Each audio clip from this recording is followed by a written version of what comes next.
Okay, let's do the bobble. And I'm knitting this pretty tight. My tension's tight. We knit one. We're going to be making the bobble in this same stitch. So we knit one, we're not going to pull it off. We just pull to the side and then we're going to knit through the back loop, just like that. Bring your yarn over. Okay, pull again and then we're going to knit. Now we can pull it off. So we have 3 stitches right here. Turn your work over and we purl those 3 stitches.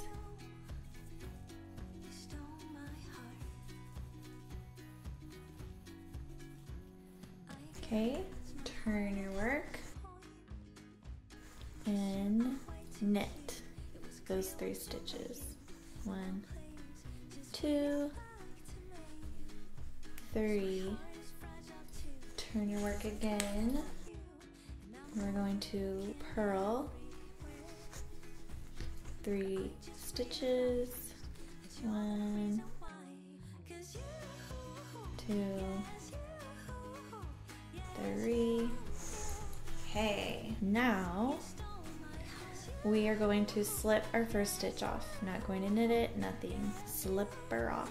Now knit 2 together. So you just pretend these are the same stitch, knit them as if they were one, like this.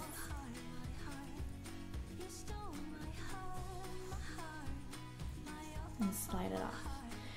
Don't forget this step. I actually forgot this step in a few of mine, so I had to tear it all out and start over again. Ugh.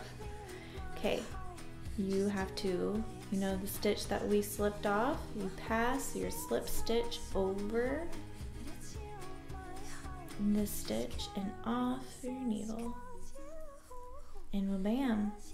Look at your cute bobble! Okay? So that's how you do the bobble. And then you have 11 stitches in between your bobbles. Except at the beginning and the end, you'll have